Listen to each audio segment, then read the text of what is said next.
अस्सलाम वालेकुम स्टूडेंट्स, मैं हूँ आपकी टीचर मिस समरीन गुलज़ार। और आज जिस टॉपिक पे मैं आपको लेक्चर दूँगी, एक्सप्लेन करूँगी, वो हमारा चैप्टर हीट 11, जो चैप्टर हीट है सेकेंड ईयर क्लास का, उसकी फर्दर नेक्स्ट टॉपिक है हमारे पास। और जो आप आज मैंने टॉपिक चूज़ किया वो है basic concepts of heat. Heat की कुछ हिस्ट्री है, हीट के बारे में डिफरेंट साइंटिस्ट ने कुछ सर्च किया, कुछ बताया, उसकी हिस्ट्री के बारे में कुछ हम डिस्कस करेंगे कि उसके बेसिक कॉन्सेप्ट्स क्या थे। और अब जो हमारे पास कॉन्सेप्ट है वो हीट का वो क्या है, तो उसको हम आज यहाँ पर डिस्कस करेंगे। कुछ मैं आपको उसमें एक्सप्लेन करने की कोशिश करूँगी जो सेकेंड ईयर क्लास की बुक में हमें एक्सप्लेन किया गया है। तो सबसे पहले तो हमारे पास ये है कि 19th सेंचुरी में many scientist try to explain the nature of heat. उस हीट की नेचर को एक्सप्लेन करने की बहुत कोशिश की साइंटिस्ट ने, डिफरेंट साइंटिस्ट ने एक्सप्लेन करने की कोशिश की। और उन्होंने क्या कंक्लूजन दिया कि it is a weightless fluid. ये जो हमारे पास है वेटलेस फ्लूइड, इसको कैलोरिक कहा जाता है। उस थ्योरी को नाम दिया गया, कैलोरिक थ्योरी का नाम दिया गया था।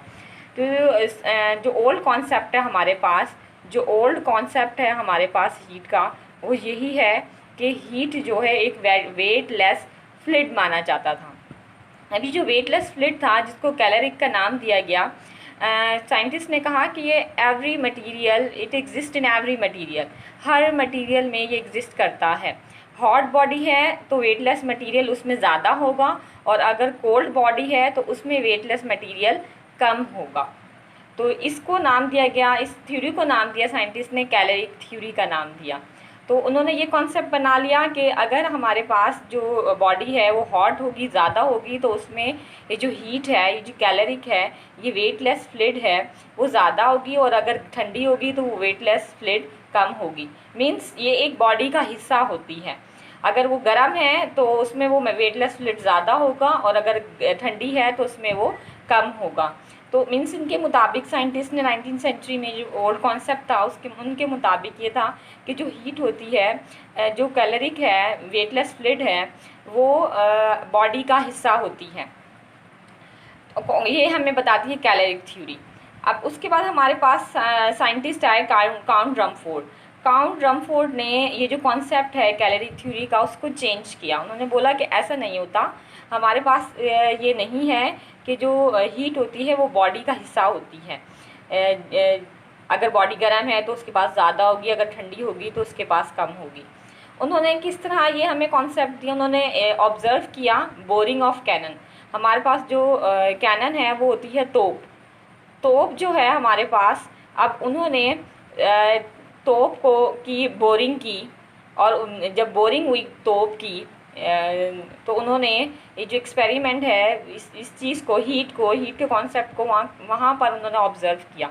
उन्होंने क्या ऑब्ज़र्व किया कि जो हमारे पास कैनन होती है, उसमें हमने देखा है कि यहाँ पर बहुत मतलब बड़ा होल सा होता है, एक हॉलो होता है। यहाँ से हमारे पास इसका कैनन तोप का गोला निकल के बाहर जाता है। तो जब यहाँ से उसकी ड्रिलिंग की गई, उसको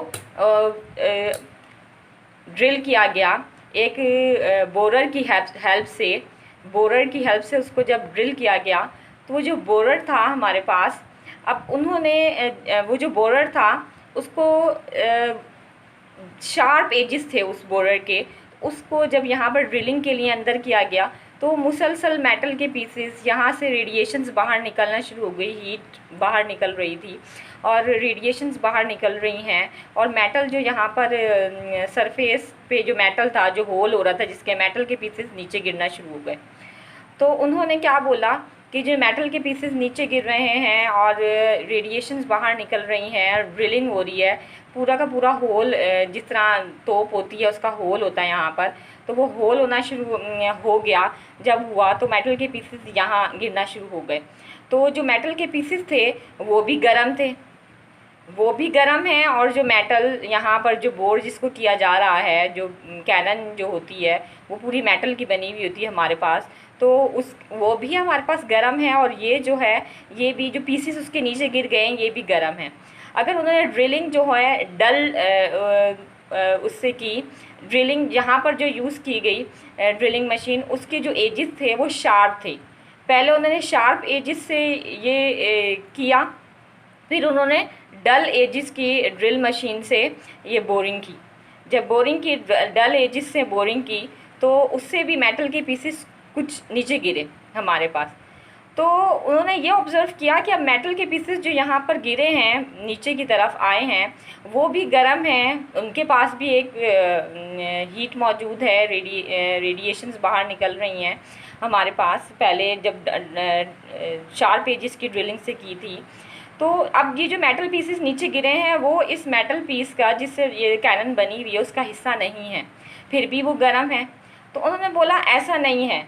उन्होंने फिर इस पूरे ऑब्जर्वेशन से क्या ऑब्ज़र्व किया, उन्होंने ये कंक्लूड किया कि heat was due to the rotation of borer. जो बोरर था ड्रिलिंग मशीन का, वो जो रोटेट कर रहा था कंटिन्यूसली, उससे हीट प्रोड्यूस हो रही थी एक्चुअली में।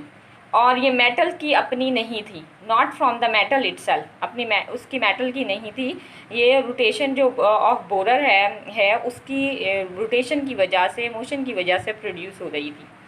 तो फिर और हमारे पास और नेक्स्ट साइंटिस्ट थे जोल, उन्होंने भी कुछ इसी किस्म का एक्सपेरिमेंट किया और उन्होंने भी यही हमें बताया। तो साइंटिस्ट ने फिर कंक्लूजन ये निकाला डिफरेंट ऑब्जर्वेशन से, ये इंटरप्रेट किया कि heat not as a weightless fluid but form of energy. ये एक फॉर्म ऑफ एनर्जी होती है that is transferred from hot to cold body due to the temperature difference.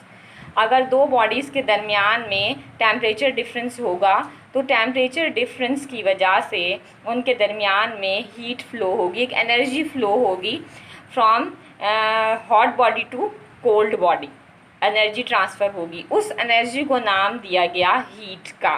किसका नाम दिया गया?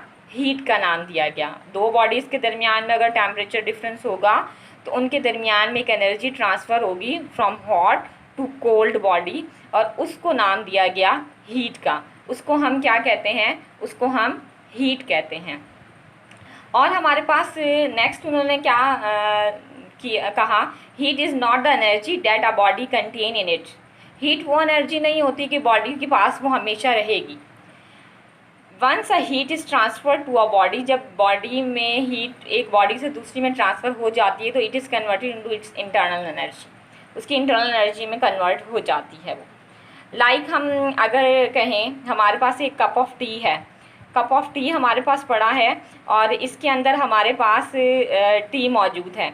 अब हम गरम गरम टी हमने इसमें लाकर रखी है, तो जाहिर सी बात है इसमें से एक एनर्जी निकल के सराउंडिंग की तरफ जाएगी। जब हीट एनर्जी निकल के सराउंडिंग की तरफ जाएगी, तो इन्वायरमेंट में से जो एनर्जी है उसकी तरफ जा रही है। अब हीट हॉट है एज़ कम्पेयर टू इन्वायरमेंट, तो इन्वायरमेंट के पास एनर्जी जा रही है, तो हॉट बॉडी से कोल्ड की तरफ हीट ट्रांसफ़र हो रही है। कुछ टाइम आप देखेंगे ये थोड़ी ठंडी हो जाएगी, कुछ टाइम के बाद हम देखते हैं हमारी चाय और ठंडी हो जाती है। कुछ टाइम बाद हम ये ऑब्ज़र्व करते हैं कि वो चाय है वो फर्दर ठंडी नहीं होती, उसका टेम्परेचर और इन्वायरमेंट का टेम्परेचर सेम हो जाता है। तो पहले जब वो गर्म थी, तो आहिस्ता आहिस्ता उसकी एनर्जी, हीट एनर्जी ट्रांसफ़र हो गई इन्वायरमेंट में। हॉट से जो हीट है वो हॉट बॉडी है और इन्वायरमेंट है वो कोल्ड बॉडी है, तो हॉट से कोल्ड बॉडी की तरफ वो ट्रांसफ़र हो गई। अब जब वो हॉट से कोल्ड बॉडी की तरफ जब ट्रांसफ़र हो गई हीट, तो अब वो कन्वर्ट हो अब वो हीट जो है ट्रांसफ़र होगी, क्योंकि हीट एक ट्रांसफ़र एनर्जी होती है। अब हीट ट्रांसफ़र हो चुकी है, तो अब वो हीट किस में कन्वर्ट हो गई? बॉडी की इंटरनल एनर्जी में कन्वर्ट हो चुकी है, क्योंकि वो टी का और हमारे एनवायरनमेंट का टेम्परेचर सेम हो गया है।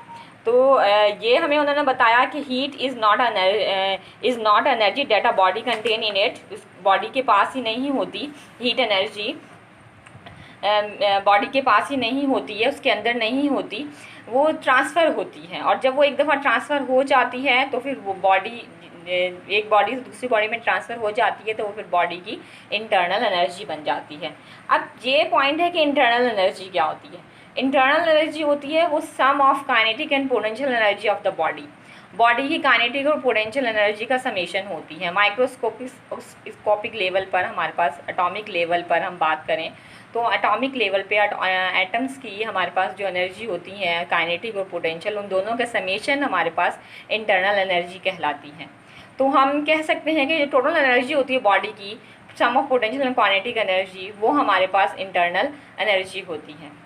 अब डिफरेंट यूनिट्स हम हीट के डिस्कस कर लेते हैं। हमारे पास डिफरेंट सिस्टम्स हैं जो हमने फर्स्ट ईयर में भी पढ़े हैं। हमारे पास सबसे पहले जो सिस्टम था MKS सिस्टम था, जिस पे अब हमारा जो SI सिस्टम फॉलो हो रहा है उस पर बेस करता है। CGS सिस्टम है एंड ब्रिटिश इंजीनियरिंग सिस्टम है। हम इन डिफरेंट सिस्टम्स में हम देख लेते हैं कि जो यूनिट है हीट के वो कौन कौन से हैं। तो CGS सिस्टम की अगर हम बात करें तो CGS सिस्टम में हमारे पास जो हीट का यूनिट है वो है कैलोरिक, वो है हमारे पास कैलोरिक। और MKS सिस्टम की अगर हम बात करें, जिस पे SI सिस्टम जिस पे बेस करता है, तो हमारे पास जो हीट का यूनिट है इसमें स्टैंडर्ड वो है joule, which is equal to newton metre, newton metre के बराबर होता है। तो हम अगर इनकी कन्वर्जन देखें तो 1 caloric is equal to 4.186 joule के बराबर होता है। थर्ड है हमारे पास ब्रिटिश इंजीनियरिंग सिस्टम, जिसको हम FPS सिस्टम भी कहते हैं, फुट पाउंड सेकेंड। हमारे पास इसमें जो यूनिट है हीट का वो है BTU, ब्रिटिश थर्मल यूनिट। हमारे पास जो हीट है का यूनिट है इस सिस्टम में, ब्रिटिश इंजीनियरिंग सिस्टम में ब्रिटिश थर्मल यूनिट है। तो 1 BTU is equal to 1055 joule के बराबर होता है, which is equal to 2.52 calorie के बराबर होता है। तो ये है हमारे पास बेसिक कॉन्सेप्ट्स ऑफ हीट के old concept and new concept जो हमें दिए थे हमारी बुक में, यही सब बताए हैं। और कुछ इंटरनल एनर्जी के बारे में मैंने आपको बताया, हीट की डिफरेंट डेफिनेशंस बताई, यूनिट ऑफ हीट्स डिस्कस किए हैं। आज मैंने आपके पास, उम्मीद है आपको ये टॉपिक समझ आ गया होगा। थैंक्स।